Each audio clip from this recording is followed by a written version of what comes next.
So you know your sun sign, you know your moon sign, you know your rising sign. Awesome. This is good. This is good. But what if I told you there's something else in your chart that can unlock so many more incredible things for you? It's called the Daimon. Have you heard of the Daimon? Well, my research lately has been really focused on learning about the Daimon. One of the books I've been reading is The Soul's Code by James Hillman, The Search for Character and Calling. That is all about the Daimon. Lots and lots of information in there. If you've not read that yet and you're interested at the end of this talk and you want to learn more about the Daimon, I suggest reading that book. So the concept of the Daimon can be explored through various philosophers and psychologists and researchers, but particularly ones that are in the realm of spirituality and psychology and mythology. So I'm going to introduce you to some of the most influential thinkers that have said things about the Daimon, our little cast of characters. Okay. Number one is Plato. Plato, I don't know, I'm American, so I'm going to say it with the D sound. Plato. Oh, that sounds like Play-Doh. That's terrible. Plato. Plato. See? Plato. That's how she said it too.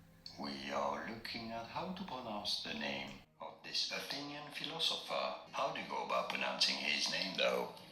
Plato. Yeah, but if you have American accent, it's Plato. Whatever. Number one, Plato, you know who he is. Plato spoke of the Daimon in a couple of his works. One of them was the Dialogue of Symposium, and he portrays the Daimon as a kind of intermediary between the divine and the mortal realm. So they're spiritual beings that are forces that inspire and guide human souls.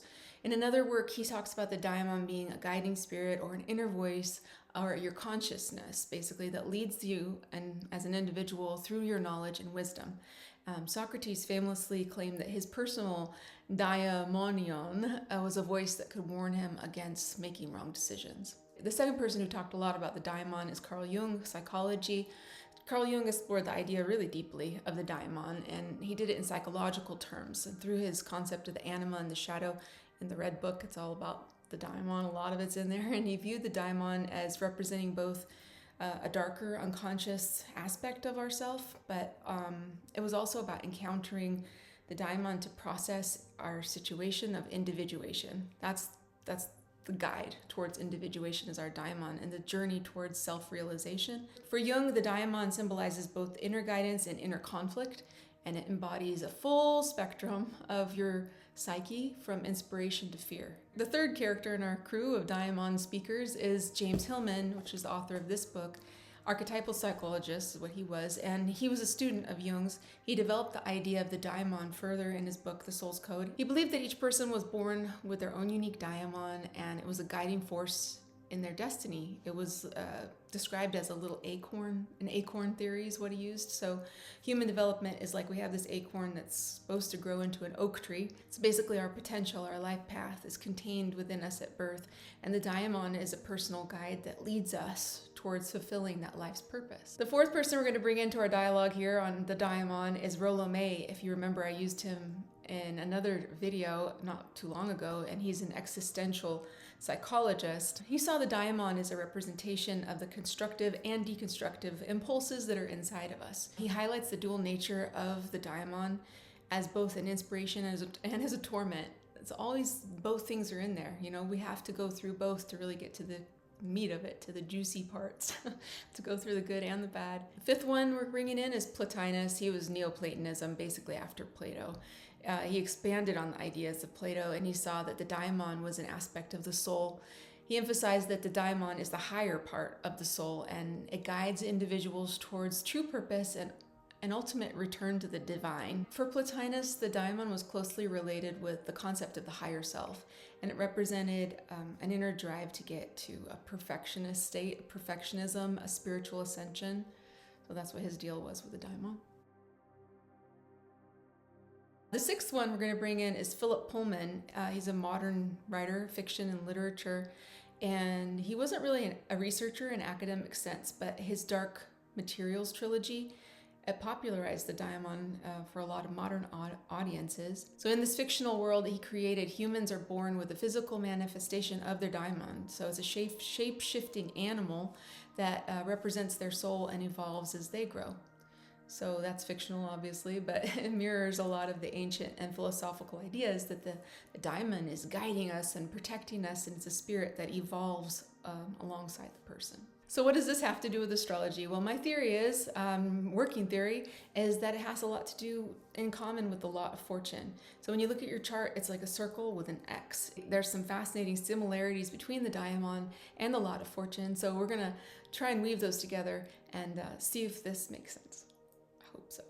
The Daimon is all about purpose and destiny. It helps us follow our true path when we listen to the Daimon, which is through instinct and intuition and maybe following deeper into our spiritual path. We can start hearing the Daimon a little bit more. It points us towards our potential. And like James Hillman said, it's an acorn, and within the acorn, there's this potential for an oak to grow already in that acorn. So we're born with this thing, and it's helping us throughout our life to grow into the oak. Now, the law of fortune works in a similar way. It's all about where you're most likely to have fulfillment, success, some well-being in your life, kind of like a personal lucky spot.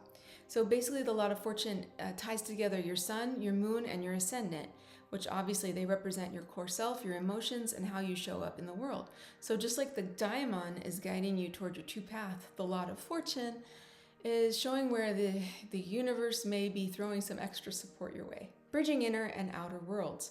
One cool thing about the Daimon is it's described as a mediator between these two worlds, the soul and the material world. Now, Plato and Plotinus, they both talked about how this spiritual go-between helps us connect to the divine, the higher truth. And in a way, it's just like a personal messenger helping us navigate deeper purpose of our life. The law of fortune acts like a bridge as well, and it's between your inner self and how things play out in the outer worlds, because it blends together your essence, which is your sunshine, your sun sign, your emotions, which is your moon, how you relate to the world around you, and your ascendant. So the law of fortune is where your potential meets external success or challenge, and it's sort of like the place where your inner compass points you towards what's going on, what can work for you in the real world. Creative and destructive forces is the next area where there's some similarities. So things can get more complex when you think about the Daimon's dual nature. Like Rollo May, he said the Daimon can be both chaos and creativity, and it can inspire us, but it can also conflict us or lead us into darker territory. But on the other end of that, that's where creativity really comes out, because if you haven't experienced anything, how can you have anything worthwhile to say? So the Daimon isn't just holding your hand and telling you you're fabulous. Sometimes it's got to push you, and it's powerful and challenging. So the law of fortune reflects this duality in a way as well, because it's associated with success and well-being, yes, but it's also related to things that happen to us, like a car crash is considered a law of fortune thing. It's something that you really don't have too much say over. It's things that happen to you that are fated, and then your free will works within that fate. A lot of fortune points to a place where we might need to face some trials on our path to achieving our emotional, spiritual, and material fulfillment. The next part where they align is personalization of fate. Now, both the Daimon and the law of fortune are very personal. Hillman's idea was each of us are unique. We have our unique Daimon throughout our lives, and they help us realize our own specific potential. The law of fortune is very personal because it's calculated based on your exact birth time, your exact birth location. It's not one size fits all, it's specific to you. And it tells you where you in particular might find success, might find that in your birth chart, in what house, in what sign. And that gives you a lot of clues to figure out what are the specific things shaping your destiny in ways that are just for you. Guidance and success is the next place where they align in a more practical sense. The Daimon is like an inner guide. Carl Jung and Hillman, they both talked about how listening to your Daimon can help you align with your true path. And sometimes it is that. It's just that little voice that can be so dang quiet because everything else is so loud. But it's a hunch or it's a gut feeling that's pushing you. It's a moment of clarity within the chaos, within crisis. That's the Daimon. It's always there. And the law of fortune is kind of similar. It's supposed to mark a point where there's success and well-being, even if there's challenge. Overall, and when all of the things are added up in the mean or whatever, that's going to be a successful point of your life, of your existence. And it doesn't guarantee everything's going to be smooth, right? That's just not what it's all about, because fate sometimes sucks. But it can fall into place eventually when you know where your lot of fortune is, and maybe aligning that with the Diamond that can add to the ability to hear, to listen, and understand where it could be coming through. The Daimon has this higher, almost spiritual role, okay? Plotinus talked about it as a part of the soul that's striving to return to the divine, to join back up, right? And it's pulling us upward. The Daimon wants the best for us. It's trying to help us become our best self. And sometimes, that's through challenge, that's through suffering, and through figuring things out. But reading life backwards really helps. That's why I love astrology for that particular facet of it. It's not about looking forward all the time, like great, fine, predictions are cool. But really looking back is where the power is.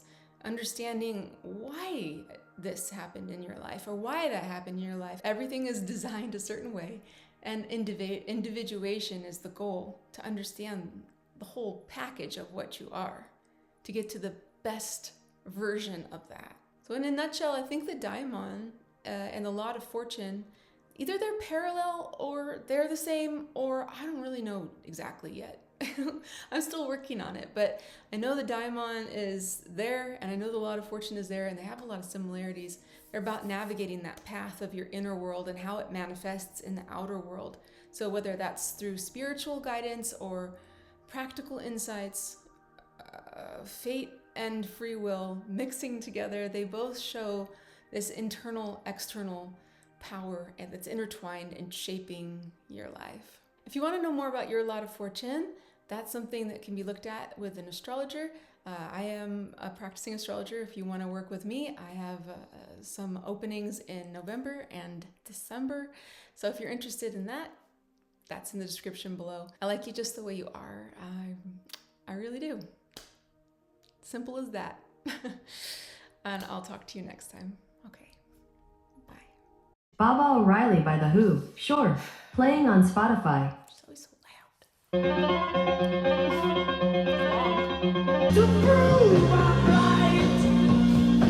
Running to Stand Still by U2.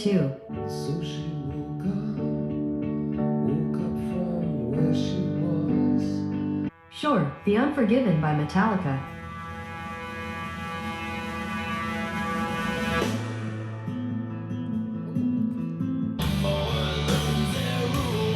Climbing Up the Walls by Radiohead.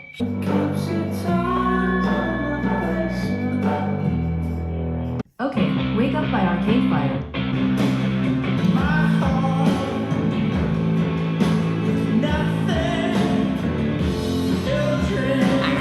Okay, that's enough. Okay, that's enough Diamond songs. I think that's good.